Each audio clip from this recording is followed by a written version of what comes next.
प्रेक्षकांनो, एक चिरतरुण आवाज जो कधी खटाळ होता, कधी विरहानं भरलेला, कधी मनाला स्पर्श करणारा, तर कधी आयुष्याचा उत्सव साजरा करणारा होता.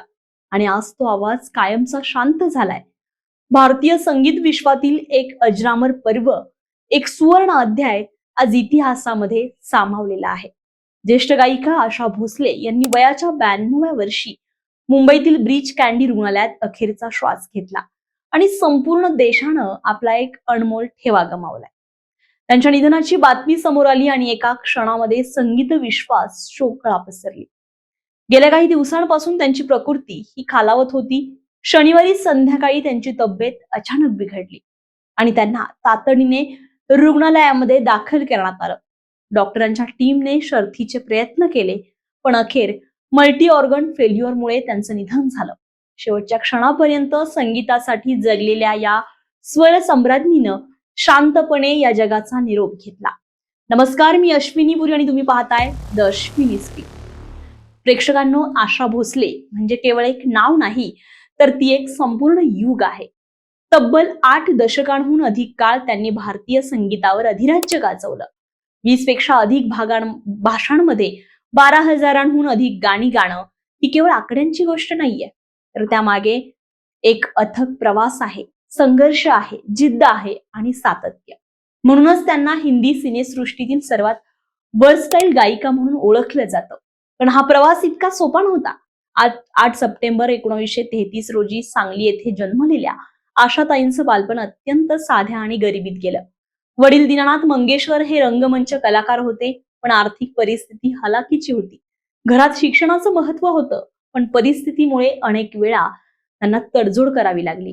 मोठी बहीण लता मंगेशकर त्यांना शाळेमध्ये लपवून नेत असत. एका फी मध्ये दोघी शिकत होत्या, पण एक दिवस ही गोष्ट उघडकीस आली आणि दोघींनाही आपली शाळा सोडावी लागली. आणि इथूनच सुरू झाला संघर्षाचा खरा अध्याय. वयाच्या 9व्या वर्षी वडिलांचं निधन झालं आणि कुटुंबाची जबाबदारी लहान वयातच खांद्यावर आली. पुण्यावरून मुंबईला स्थलांतर झालं आणि आयुष्य बदलून गेलं.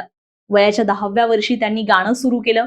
1943 मध्ये माझा बाळ या मराठी चित्रपटातून त्यांना पहिली संधी मिळाली. त्यानंतर चुनरिया या हिंदी चित्रपटात त्यांनी गाणं गायलं, पण यश अजून दूर होतं. खरं तर त्या काळामध्ये नूरजहां, शमशाद बेगम यांचा दबदबा होता. आशाताईंना दुय्यम संधी मिळत होत्या. अनेक वेळा मोठ्या गायकांनी नकार दिल्यानंतर त्यांना बोलावलं जायचं आणि एका क्षणी तर असा अपमान झाला जो कोणालाही तोडून टाकू शकतो. एका स्टुडिओमध्ये रेकॉर्डिंग दरम्यान त्यांना आणि किशोर कुमार यांना थेट सांगितलं गेलं की तुमचा आवाज चांगला नाहीये आणि त्यांना बाहेर काढण्यात आलं. पण प्रेक्षकांनो, इथेच आशा भोसले ह्या वेगळ्या ठरतात. त्या तुटल्या नाहीत, उलट अजून मजबूत झाल्या. त्यांनी स्वतःला सिद्ध करण्याचा निर्धार केला आणि मग हळूहळू परिस्थिती बदलू लागली. 1997 नंतर त्यांनी स्वतःची ओळख निर्माण केली. जब उडे जुल्फे तेरी यांसारखी गाणी गायली आहेत आणि मग मागे वळून पाहण्याची कधी गरजच पडली नाही. त्यानंतर त्यांच्या आयुष्यात आला एक टर्निंग पॉइंट, R.D. बर्मन. दोघांनी मिळून हिंदी संगीताला एक नवा ट्रेंड दिला. पिया तू अब तो आजा, दम मारो दम, ओम शांती ओम यांसारख्या गाण्यांनी अक्षरशः धुमाकूळ घातला. कॅबरे, पॉप, गझल, शास्त्रीय कोणताही प्रकार असो, आशाताईंनी प्रत्येक शैलीमध्ये आपली छाप सोडली. त्यांच्या वैयक्तिक आयुष्यामध्ये मात्र खूप सारे चढउतार होते. अवघ्या 16व्या वर्षी त्यांनी घरातून पळून जाऊन लग्न केलं, पण हे नातं टिकू शकलं नाही. त्यानंतर आयुष्यामध्ये अनेक दुःखद घटना घडल्या. मुलाचा मृत्यू, मुलीची आत्महत्या. पण या सगळ्या वेदनांवर त्यांनी एकच औषध ठेवलं, ते म्हणजे संगीत. त्या गात राहिल्या, स्वतःला बदलत राहिल्या आणि प्रत्येक वेळी नव्यानं उभ्या राहिल्या. आणि म्हणूनच त्यांना लेडी ऑफ व्हर्सिलिटी म्हटलं जातं. त्यांच्या नावावर गिनीज वर्ल्ड रेकॉर्ड आहे, जगामध्ये सर्वाधिक गाणी रेकॉर्ड करण्याचा. पद्मविभूषण, दादासाहेब फाळके, महाराष्ट्र भूषण असे अनेक सन्मान त्यांच्या नावावर आहेत. तर प्रेक्षकांनो, आज ते आपल्यामध्ये नाहीयेत, पण त्यांचा आवाज अजूनही जिवंत आहे. चुरा लिया है, दम मारो दम, रेशमाच्या रेघांनी, हसले मणी चांदणे ही गाणी फक्त गाणी नाहीयेत, त्या आठवणी आहेत, भावना आहेत आणि काळाच्या पलीकडे जाणारी एक जादू आहे. गरिबीतून सुरू झालेला प्रवास, अपमान, संघर्ष, वैयक्तिक दुःख आणि त्यातून उभं राहून मिळवलेलं हे यश, ही केवळ एका गायिकेची कथा नाहीये, तर ती जिद्दीची, धैर्याची आणि कधीही हार न मानण्याची एक प्रेरणा आहे. आज संगीत क्षेत्रातील एक नक्षत्र हरपलंय, पण त्यांची सुरांची दुनिया कधीही मावळणार नाहीये. आशा भोसले हे नाव कायमच भारतीय संगीताच्या इतिहासात स्वर्ण अक्षरांनी कोरलेलं राहील. सुरांची मालिका, त्या अद्वितीय आवाजाला भावपूर्ण श्रद्धांजली.